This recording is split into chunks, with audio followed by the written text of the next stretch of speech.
Here we go. All right, there we go. I think we're recording. Okay, so Katie and Nancy, can you guys just kind of give just a brief overview of how you feel the year went with your students? Katie, if you want to go first, that would be great.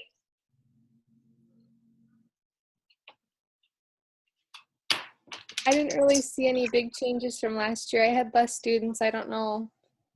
But yeah, pretty similar. Everybody had some that worked all the way through, some that didn't. Pretty normal. Okay, good. Are you okay with having more students? I mean, I know you haven't emailed me to let me know to stop giving you, but you good with the number you have, or? Yeah, I'd take more if there were more, but. Okay. Yep. Sounds good. All right, Nancy, how about you? I know this is your first year. Right. So I don't have a lot to compare to, but second, it's the second semester plus I think I did a couple last summer too, but since I just have middle school, I don't get a lot of students. I would love more students if that can happen. Most of mine are really good about keeping in touch and getting things done. I do have one student that's like 240 days not online, the one with 4 classes. So I assume he probably never will do it, but you never know. And I don't keep in touch with that one very often. You told me, after that much time to just wait and see what his mentor, his supervisor on the other end will say. But I enjoy it. I keep in touch with them pretty regular, or some of them, and they respond. Some aren't responders. I wish they all would. But I just had 2 finish in the last few days, so that's good, but I only have about 3 left. I keep thinking I'm going to study it and take that world geography class, but I haven't done so yet.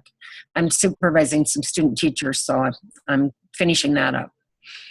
Okay, well that sounds really good. Yes, you have done a really super job, Nancy. So thank you for that.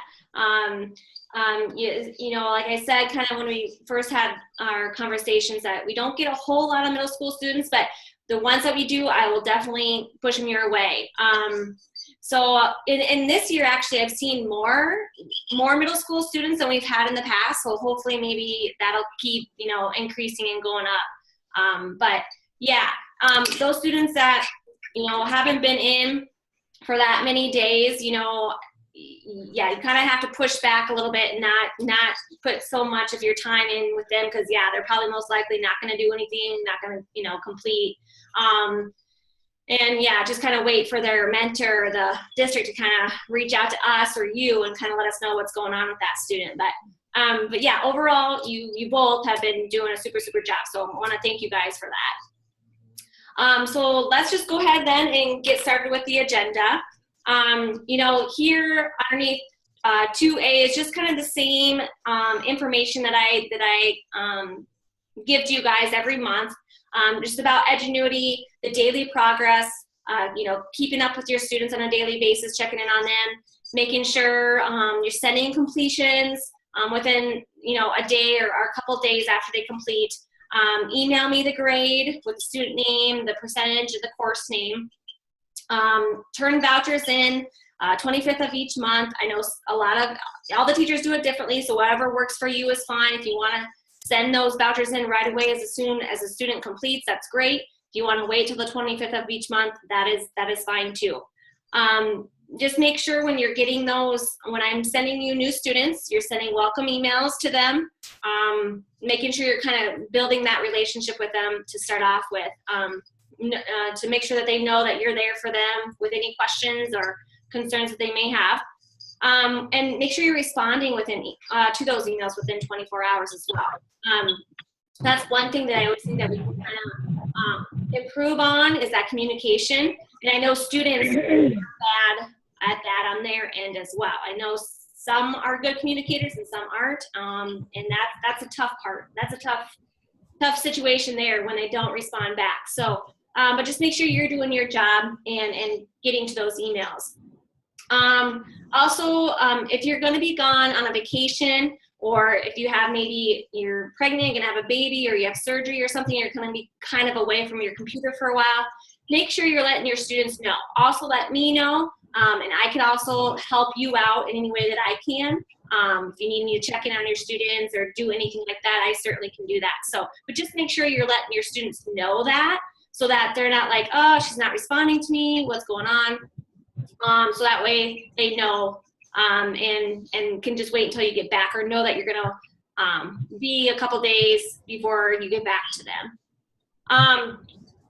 One thing I kind of want to show you guys, and I know I kind of showed you this a little bit maybe last year, but when the new features came out, Edgenuity features came out, the V5, version 5, one of the things I kind of wanted to just to kind of show you guys is this manage enrollments tab.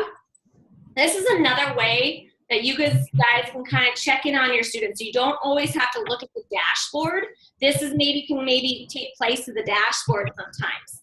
I'm just going to kind of go over this briefly with you. But if you want to look into this a little bit more after we're done here, you can go up here to this Learn About Managing Enrollments link, and it's a PDF document that kind of explains how this page works. And so you can look at that in your own time and kind of play around with it. But I haven't been playing with this a ton, but the last couple of days I have, and I feel like it gives a lot of good information, and you can filter it to what you're looking for. So here's a couple things I want to go over. So this icon up here to the right, this gear icon, you click on this, and this you can select columns that you want to see on your page, and you can select anything here that you're kind of looking for. I think I want to see the last gradebook entry. I want to see the progress, and the courses school. So that's kind of what I have up there right now. And I'm just gonna do the OLC site, because what I want to look for is all the students that have completed from May 1st until now, so I can see the students that are 100% complete, so just so that we're not missing anybody. So when I go to my filters, I'm gonna go here, go to courses school, go to OLC, click that, and then I also go over to gradebook entry, and then I select my dates here. So I'm gonna put 5117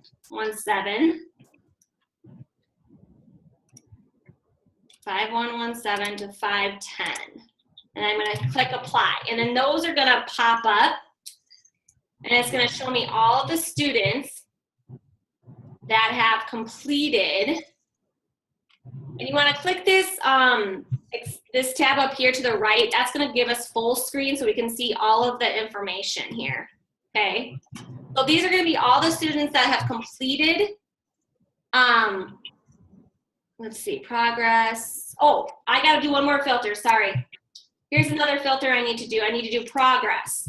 I need to do completed students here and click apply. And then now I'm gonna pull up all of the students that have completed within May 1st to May 10th to today. And you'll see here that there's 8 students. So I can see, this Cervano, Arapahoe, whatever. Last grade entry was May 3rd, and he's 100% complete. His progress is 100%. And I know that I already have a completion for him, but then I can kind of just go down and see the other students too to make sure we have everybody. And I've gotten completions from teachers as well. So this is kind of what you will use this page for, but you guys can use it however you want as well. And like, there's all kinds of different filters. You can filter by teacher, by groups, by subject, student grade level, just grade. So kind of play around with this a little bit. It's kind of a good page to use instead of the dashboard sometimes. So you guys have any questions about this page, Katie or Nancy? I don't believe so. Okay. Yeah, just if you can, and if you don't have some of these filters, it might be a permission where I have to kind of turn that on for you. So just let me know and I can do that. But go into that and play around with it. Maybe you'll like it, maybe you won't. But, Hey, Casey. yeah. This is Lori Schneider. Hi, how are you? Good, how are you? Good. Hey, is there anything in there that if we can't screw anything up, right? Deleting anything or anything like that? No, I don't think so, because that's where the permissions come in. Like if I give you permission, then you'll be able to go in and like if you click here, like if you click on like you can mark complete, disabled, and change. You guys won't have any of these here. So I don't think it will. I think you'll be fine.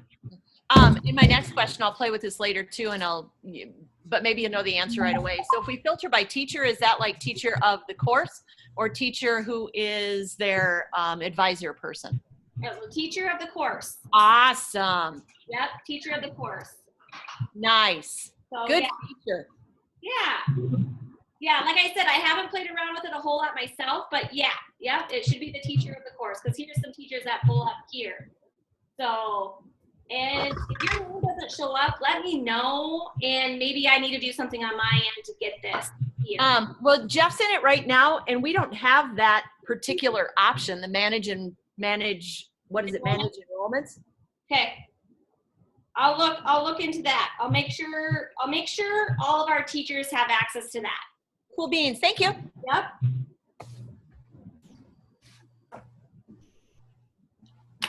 Okay. Let's get out of this then. Okay. And that manage enrollments is right underneath the purple courses tab, just so you know. Yeah, we're good, Casey. Thank you. Yep. Casey, I just went in to kind of mess with it while you were talking, and I put myself as a filter, but a whole bunch of students that aren't mine came up. Okay, so probably what's going to happen there is you're probably going to be connected to some of the other teacher students, because you guys are kind of in the same course, because you teach the same course as another teacher.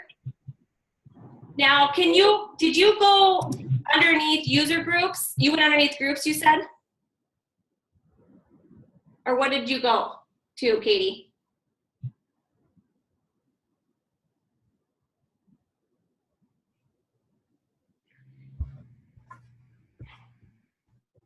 If you can filter by just your user group, try that.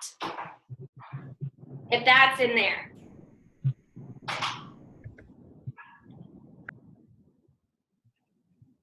And like I said, I haven't played around with this a whole lot either, so there's going to be questions that I probably won't know, but I can definitely try to figure out the answer for you and help you guys with that. But yeah, just kind of mess around with that.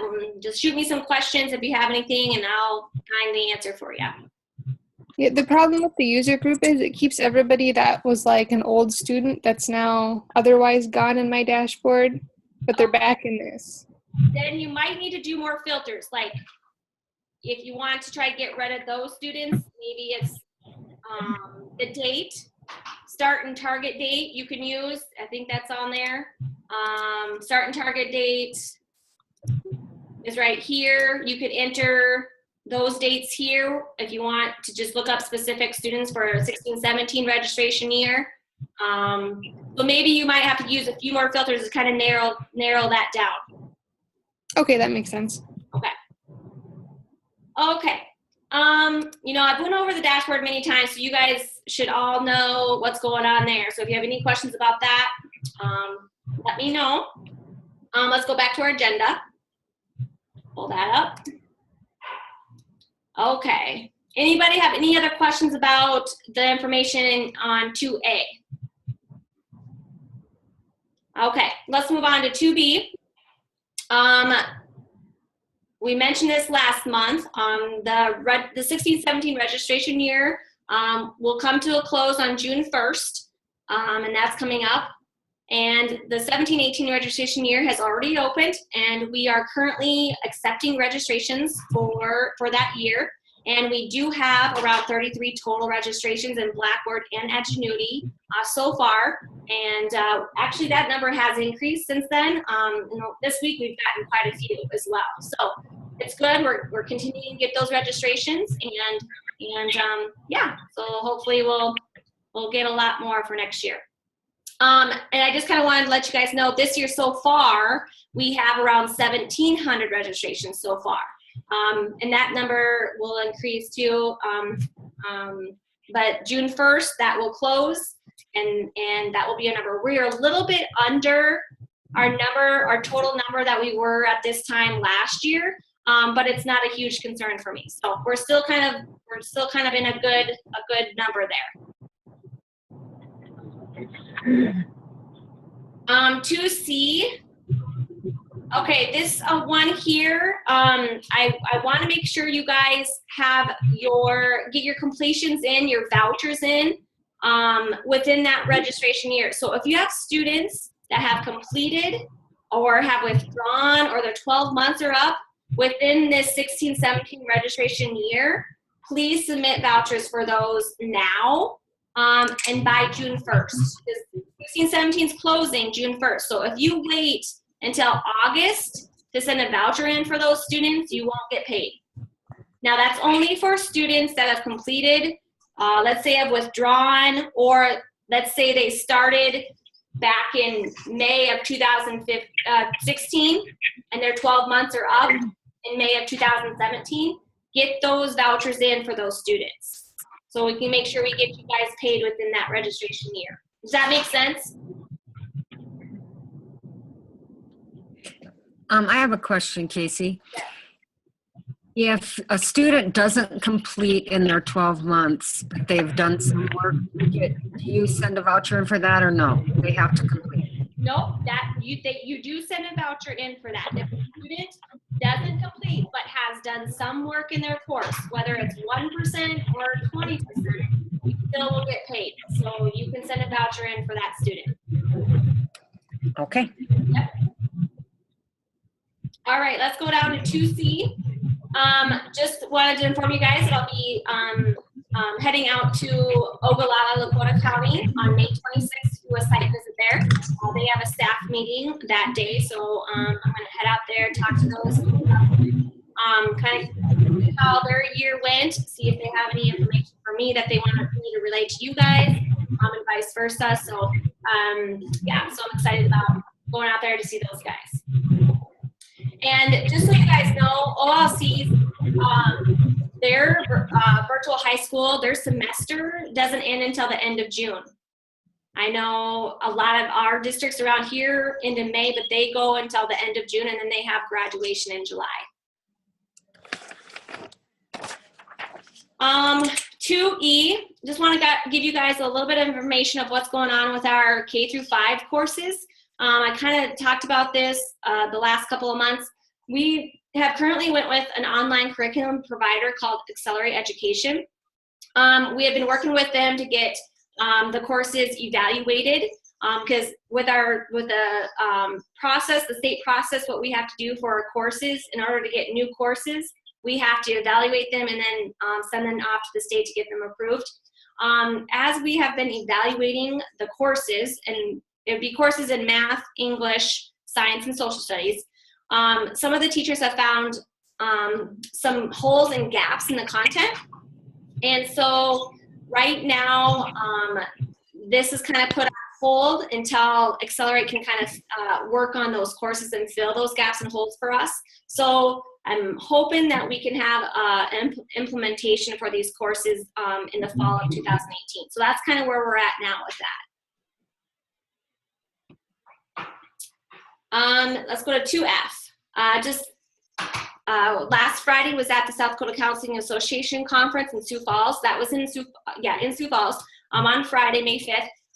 There was a good turnout. Had lots of teachers and counselors come up to the table, grab some information. So overall, I think it was very beneficial for us. 2G, I did contact Sarah Fridley, and she is still going to be offering the online professional development book study for any teachers that are interested. We do encourage all teachers to take part in this at least once while they teach for us. So if you want more information on that, contact Sarah at that email address there, and she'll provide you with more information on that. I know there was maybe 1 or 2 teachers that did it this year. So just if you haven't have time to do it, you can get I believe CEUs for it, and maybe a credit for it too, a graduate credit. I'm not really sure, but just contact Sarah and she'll give you information on that. Katie, you took that course, correct? Yep. Okay. Awesome. All right. And then just the last thing here on our agenda, just to kind of inform you guys and update you guys on what's happening with Mid Central. As of June 30th, Mid Central will be dissolving. Now it's not going to totally go away, but we will no longer be with Mid Central. Dial Virtual School is going to be transitioning over to the Core Educational Cooperative. That is the new cooperative that was formed, and they are going to be our new fiscal agent. Nothing is going to change with Dial Virtual School as far as our process and what we do here. Just the fiscal agent is changing. So it's going to be Core instead of Mid Central starting July 1. We're not 100% sure yet on location as far as office goes, but I do believe and hope that it will still be here in Platte, but they still haven't came to that conclusion yet as far as location and office where we're going to be. But just want to let you guys know, nothing is changing with Dial Virtual School. Everything is going to be changing everything's going to be the same. So you guys have any questions with that? The only thing that would change would be location if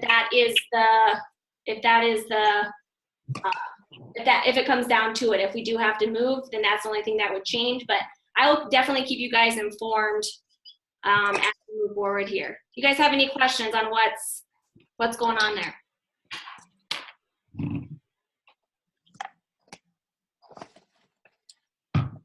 Okay, if you do, just send me an email or give us a call here.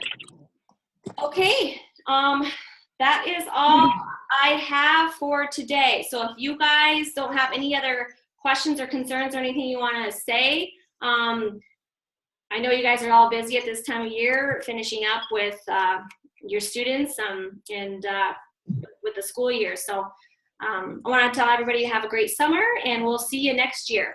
Casey, this is Rox. I have a quick question on, I think it's D, Yeah. OLC, or the, Right here? yeah, well, maybe it wasn't that one, but you said the end of their semester isn't till the end of June. So what do we do with those vouchers that should be in June 1st? Okay, so let's see, the end of June. So you can probably get those in June 30th. Okay. You get those in by June 30th, that shouldn't be a problem. All right, because I should have a few, but if they have until the end of June, we're not going to meet your deadline. That's right. Yep, June 30th should be fine. Okay. That should work. Yep. Thanks. Casey, I have a question too. This is Kate Witt on the phone. Okay. Hi, it's another voucher question. So if the student enrolled in July or August, then they have until July or August, and that's when you submit the voucher. It's just you want, if their year is up before June 1st, it needs to be submitted before June 1st, right? That is correct. Right. Okay. Yep. All right. Yep. So if their year is up until June 16th, 17th, then that's when you would submit your voucher for that. Yep. Okay. Yep. You just don't want us holding on to them and submitting them after if there were kids that were done before. Exactly. So we can go Okay. as June 30th. Yeah. So I don't want you holding on to them for like 2, 3, 4, 5 months and then submitting it. I kind of want you to Yeah. then, Okay. That's months. Okay. Okay. All right. All right. Okay. Any other questions? All right. Well, you guys have a Thank you. great summer, and we'll see you in August, or probably September, I think, is when we have our first staff meeting of the year is in September. So I'll send out information for that. And in the meantime, any questions or concerns or anything, just call us here at the office or shoot Karen and I an email. Thank you. Okay, thank you guys. See you. Have a good night. Thank you.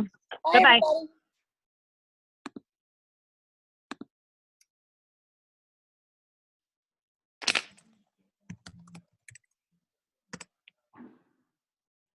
If you are gonna join the Blackboard meeting, that will be starting in about 10 minutes or so, around 4:30.